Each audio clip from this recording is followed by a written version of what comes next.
Hello friends, पारस classes में आप सभी का स्वागत है। तो आज हम लोग यहाँ एक नया कॉन्सेप्ट करने वाले हैं हमारी सामान्य हिंदी की सीरीज में। आज मैं यहाँ आपको समास का जो कंप्लीट टॉपिक है वो यहाँ डिस्कस करने वाली हूँ। चलिए स्टार्ट करेंगे।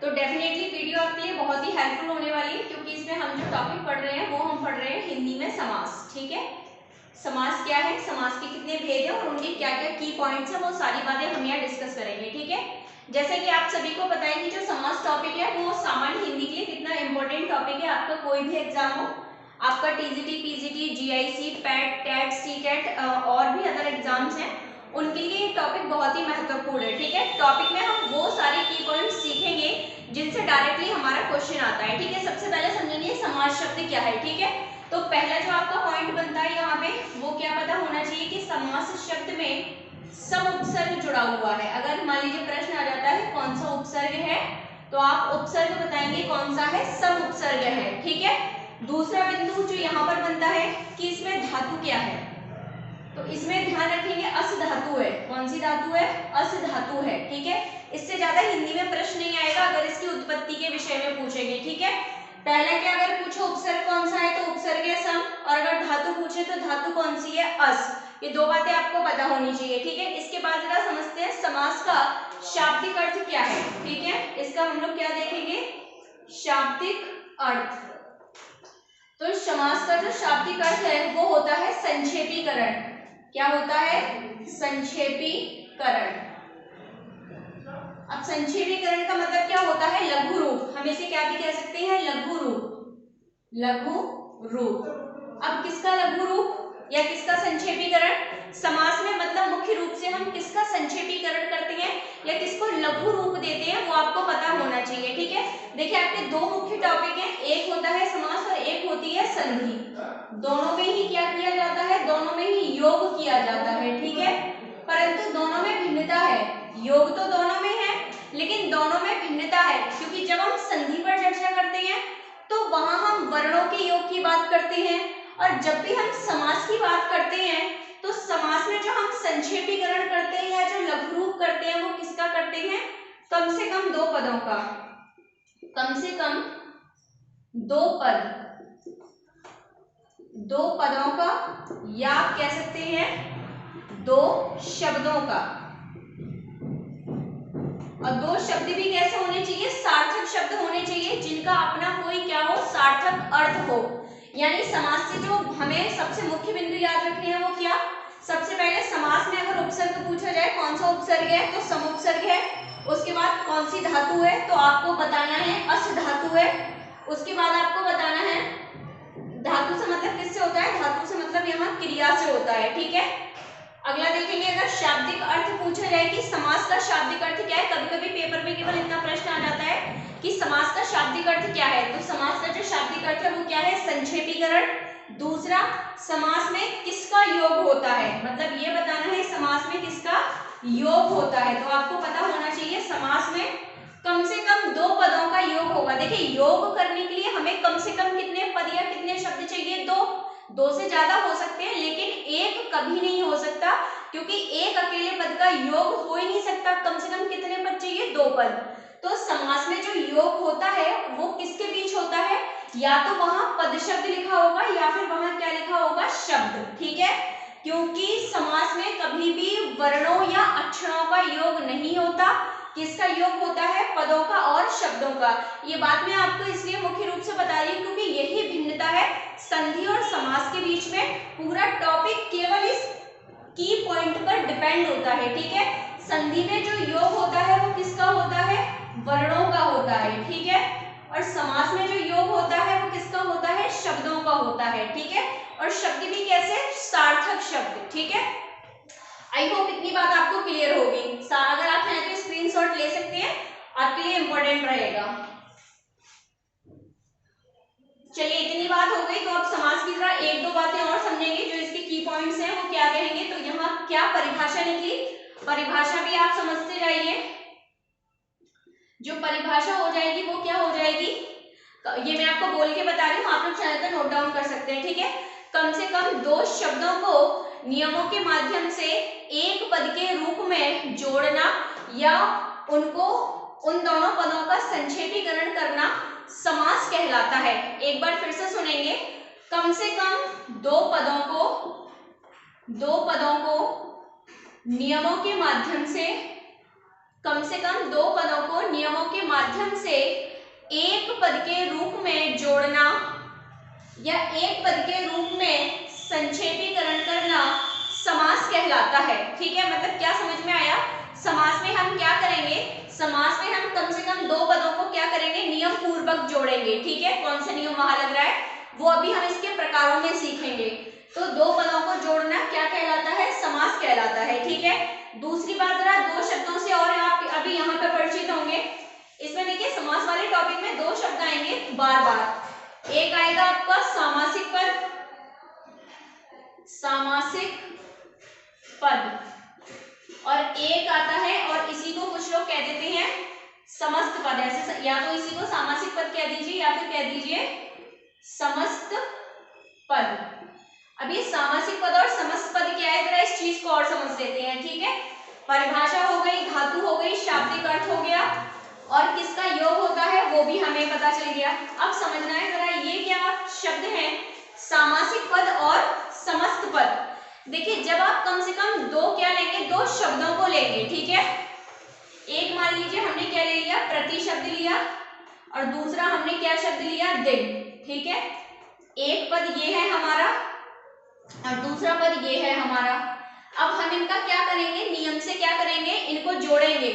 तो अगर आपको थोड़ी बहुत भी अगर समास की नॉलेज है तो आपको तुरंत पता चल जाता, यहाँ पे हमारा अव्ययभाव समास की क्या हो रही है, अव्ययभाव समास की नियम की आवृत्ति हो रही है, हम ऐसा कह सकते हैं। ठीक है, क्योंकि ये जो प्रति है, प्रति एक क्या है, प्रति एक उपसर्ग है, और जब भी किसी पद में क्या आ जाए, किसी शब्द में उपसर्ग आ जाए तो वहां हमें अव्ययभाव समास बनाना होता है। ठीक है, जैसे देखेंगे प्रति क्या है, एक उपसर्ग है और दिन है। जब इन दोनों शब्दों को हम जोड़ देंगे तो जो हमारा मिलकर शब्द बनेगा वो क्या बनेगा, प्रतिदिन। जो हमारा पूरा शब्द बनेगा वो क्या बनेगा, प्रतिदिन।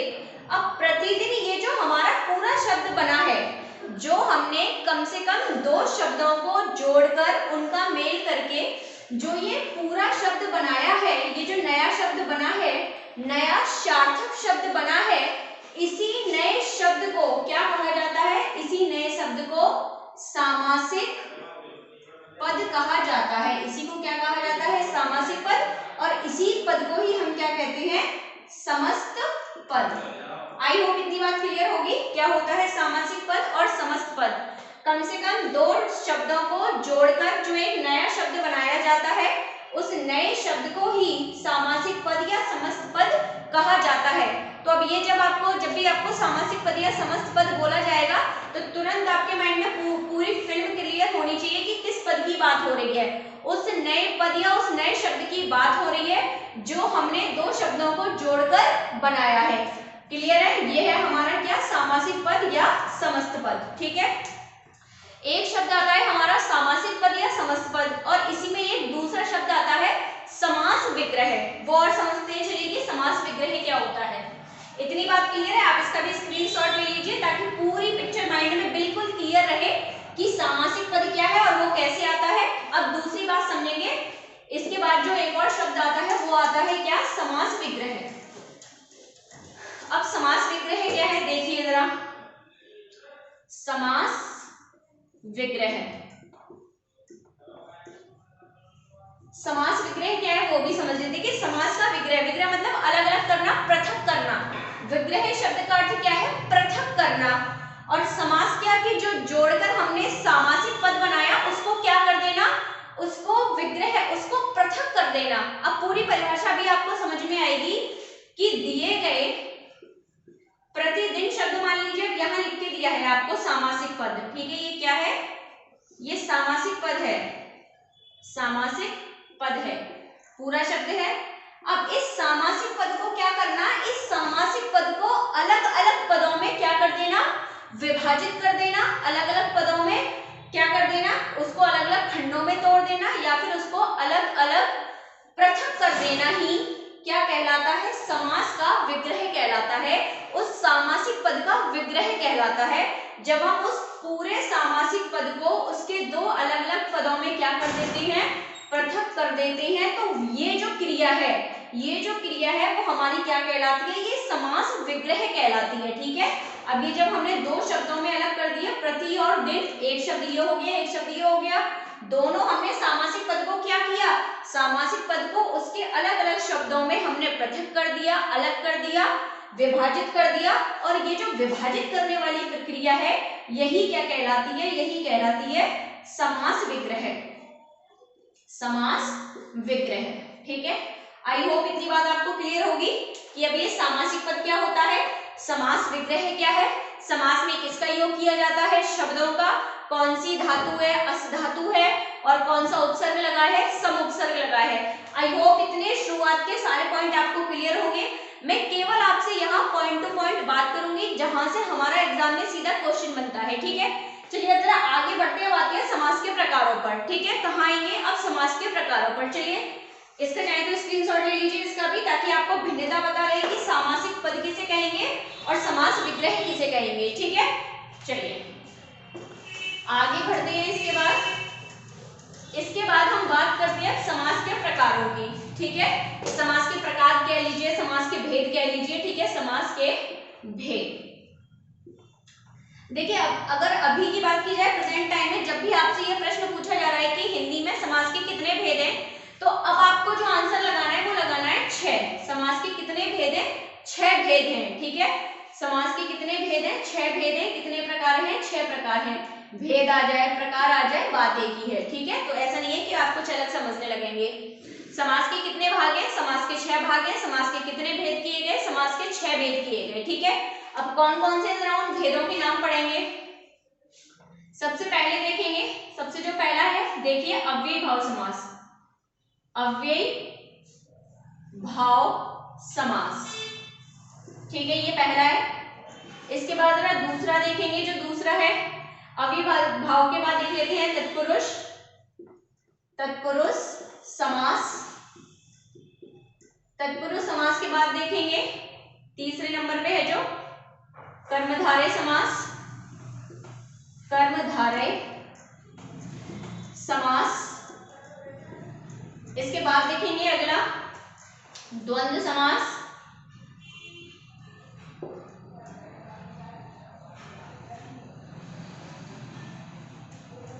द्वंद्व समास। इसके बाद देखेंगे अगला द्विगु समास, द्विगु समास। और जो लास्ट नंबर का है 6 नंबर का, वो हो जाएगा आपका बहुव्रीहि समास। ठीक है, बहुव्रीहि समास। ये इस प्रकार आपके समास के क्या हैं, 6 भेद हैं। आधुनिक हिंदी में हम पढ़ते हैं कि जो समास के भेद किए गए वो कितने किए गए, 6 भेद किए गए। कौन कौन से भेद किए गए, एक बार आप लोग मेरे साथ देखेंगे। तो पहला जो भेद है वो क्या है, पहला भेद है आपका अव्ययी भाव समास, दूसरा भेद है आपका तत्पुरुष समास, अगला भेद है कर्मधारय समास, अगला भेद है द्वंद्व समास, अगला भेद है द्विगु समास, और अगला भेद है बहुव्रीहि समास।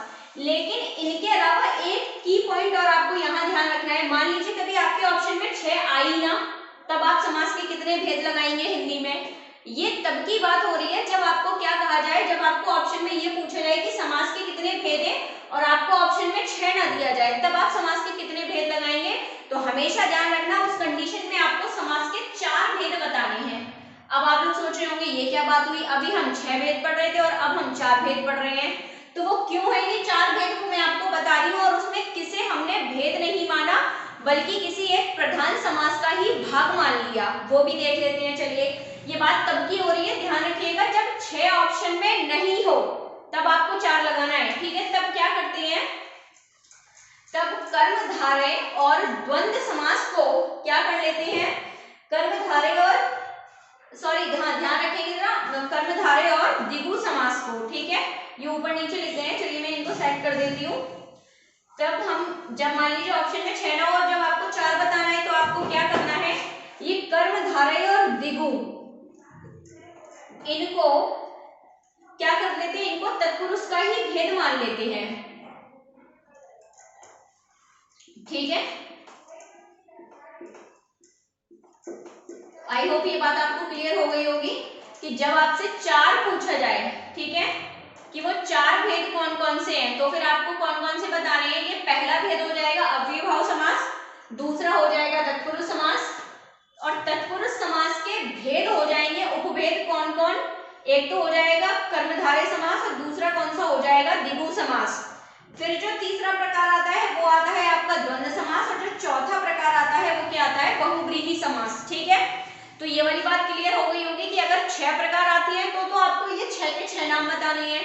लेकिन अगर जब 6 ऑप्शन में नहीं हो और जब 4 उत्तर लगाना हो तो आपको ये भी पता होनी चाहिए वो 4 भेद फिर कौन कौन से बताए गए। पहला अव्ययीभाव बताया गया, दूसरा तत्पुरुष बताया गया, तत्पुरुष के लिए क्या बता दिए, उपभेद बता दिए। उसके बाद तीसरे नंबर पे फिर रख देते हैं द्वंद्व समास को और फिर रख देते हैं बहुव्रीहि समास को। तो आई होप ये जो प्रकारों से संबंधित प्रश्न है वो भी क्लियर हो गया। प्रकार आ जाए या नाम पूछा जाए, ठीक है, तो ये नाम भी लिखे हैं। अभी देखिए इनमें से कुछ समासों के इनके उपभेद भी होते हैं, लेकिन उसकी चर्चा थोड़ी बाद में करेंगे। पहले जरा समास पे चलते हैं इनके की पॉइंट से रिलेटेड। ठीक है, चलिए इनसे जो हमारे प्रश्न आते हैं ज्यादातर वो क्या क्या आते हैं उसको समझते हुए चलेंगे। ठीक है, चलिए जो आपका पहला प्रश्न बनता है वो इनके पदों से बनता है। भाई कैसे बनता है पदों से वो समझेंगे जरा।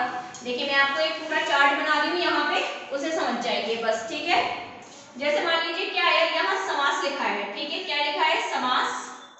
और समास में हम लोग पहले किसकी बात कर रहे हैं, अव्ययीभाव समास। ठीक है, अव्ययीभाव समास। ठीक है, और यहां मैंने एक लिखा है पद, यानी कि अब यहाँ क्या पूछा जाएगा, अव्ययीभाव जो समास है इसमें कौन सा पद प्रधान होता है। तो यहाँ अव्ययीभाव समास के सामने लिखेंगे पूर्व पद प्रधान। ठीक है, तो जब भी पूछा जाए ये प्रश्न आता है कि वह कौन सा समास है जिसका पूर्व पद प्रधान होता है, तो उत्तर हमेशा क्या देना है, कौन सा समास का पूर्व पद प्रधान होता है, अव्ययीभाव समास का। ठीक है, अगला लिखेंगे, अगला कौन सा है, तत्पुरुष समास। अगला कौन सा है, तत्पुरुष समास। तत्पुरुष समास में अगर पूछा जाए कौन सा पद प्रधान होता है तो हमेशा ध्यान रखिए उत्तर पद प्रधान। उत्तर पद किसमें प्रधान होता है, उत्तर पद होता है आपके तत्पुरुष समास में। ठीक है, तीसरे देखेंगे जरा, कर्मधारय के लिए क्या आता है, कर्मधारय। कर्मधारय समास के लिए पूछा जाता है। इसमें देखिए क्या होता है, इसमें विशेषण और विशेष्य की बात की जाती है। किसकी, विशेषण और विशेष्य। दो शब्द आते हैं। इस प्रश्न को कैसे पूछा जाता है कि वह समास कौन सा है जिसमें विशेषण और विशेष्य की प्रधानता होती है। ठीक है, तो विशेषण और विशेष्य की प्रधानता वो किसमें होती है, आपके कर्मधारय समास में। दो शब्द और याद रखेंगे, उपमेय और उपमान। क्या क्या याद रखना है, उपमेय और उपमान। उपमेय और उपमान की प्रधानता भी किसमें होती है, तो वो भी ध्यान रखिए, वो भी आपकी कर्मधारय समास में होती है। ठीक है, ये प्रश्न यहीं से बनते हैं आपके, सीधे डायरेक्ट हम उन्हीं पॉइंट्स की बात कर रहे हैं जहां से आपको डायरेक्ट आपके एग्जाम में प्रश्न देखने के लिए मिलेगा। ठीक है, तो अगर वीडियो पसंद आ रही हो तो वीडियो को लाइक करेंगे, वीडियो को शेयर करेंगे, और चैनल को अगर फर्स्ट टाइम वॉच कर रहे हैं और चैनल सब्सक्राइब नहीं किया है तो चैनल को सब्सक्राइब करेंगे और बेल आइकन जरूर प्रेस करें ताकि टाइम पर आपको नोटिफिकेशन भी मिलती रहे। ठीक है, चलिए देखते हैं जरा कर्मधारय समास की क्या हो गई कि यहाँ विशेषण विशेष्य की प्रधानता होती है और उपमेय उपमान की प्रधानता भी किसमें होती है, कर्मधारय समास में होती है। ठीक है, इसके बाद आगे बढ़ेंगे जरा, जब आपसे पूछा जाए द्विगु समास का। ठीक है, मान लीजिए द्विगु समास लिखा है, तो द्विगु समास की क्या विशेषता है, द्विगु समास की जो एक मुख्य विशेषता है वो ये है कि इसका जो पूर्व पद है, पूर्व पद संख्यावाची।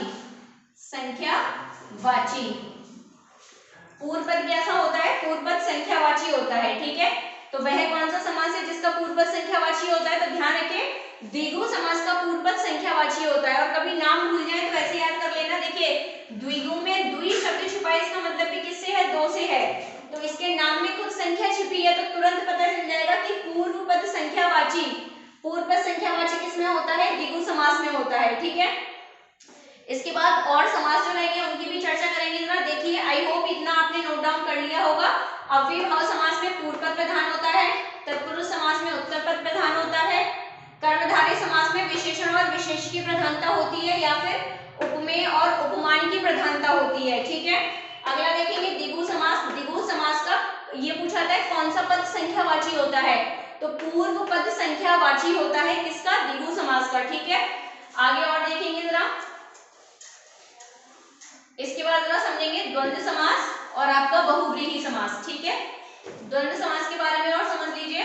द्वंद्व समास, द्वंद्व समास में क्या रहता है, इसमें क्या है, दोनों पद प्रधान होते हैं। क्या रहते हैं, दोनों पद प्रधान।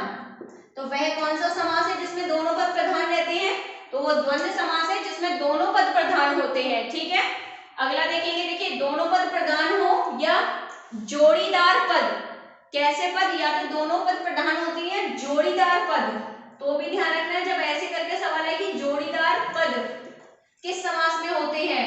ठीक है, जोड़ीदार पद किस में होते हैं, तो वो भी आपके द्वंद्व समास में होते हैं। ठीक है, बाकी इनके बारे में और जो डिटेल पॉइंट्स है वो जब एक ही समास में चर्चा होगी तो उनके बारे में डिटेल डिस्कशन करते जाएंगे। ठीक है, कोई ऐसा प्रश्न नहीं होगा जो आपके इस कॉन्सेप्ट से बाहर जाएगा। इसके अलावा ऑलरेडी मेरी समास की एक मैराथन सीरीज मैंने अपलोड करके रखी है, आप उसको भी देखते चलेंगे, क्योंकि जैसे जैसे आपका कॉन्सेप्ट क्लियर हो जाएगा आपको नीड होती है प्रैक्टिस की, तो वो प्रैक्टिस आपको कहाँ करनी है, मैराथन सेशन में करनी है। ठीक है, तो ऑलरेडी अपलोडेड है, आप उनको भी देखिए और साथ ही साथ आप कॉन्सेप्ट भी देखिए। ठीक है, चलिए देखते हैं नेक्स्ट वन और देखेंगे बहुव्रीहि समास। बहुव्रीहि समास, बहुव्रीहि समास। ठीक है, बहुव्रीहि समास में क्या रहता है, देखिए इसमें क्या होगा, कोई पद प्रधान नहीं। सबसे पहली बात तो ये, कोई पद प्रधान नहीं, इसके दोनों पदों में से कोई भी पद क्या नहीं होता, प्रधान नहीं होता, पहली बात। और दूसरा, इसी बात को हम कैसे कह देते हैं, तीसरा पद प्रधान, तीसरा पद प्रधान। देखो दोनों तरीके से कैसे भी पूछा जा सकता है, बात वही है, बस कहने का तरीका बदल गया। ठीक है, जो दो समास हैं, जो दोनों पद हैं, बहुव्रीहि समास में क्या होता है, इसके दोनों पद मिलकर क्या करते हैं, किसी तीसरे पद की क्या करते हैं, व्याख्या करते हैं, किसी तीसरे पद की विशेषता बताते हैं। ठीक है, या किसी तीसरे पद का भाव प्रकट करते हैं, तो इसलिए तीसरा पद प्रधान हो जाता है किसमें, बहुव्रीहि समास में।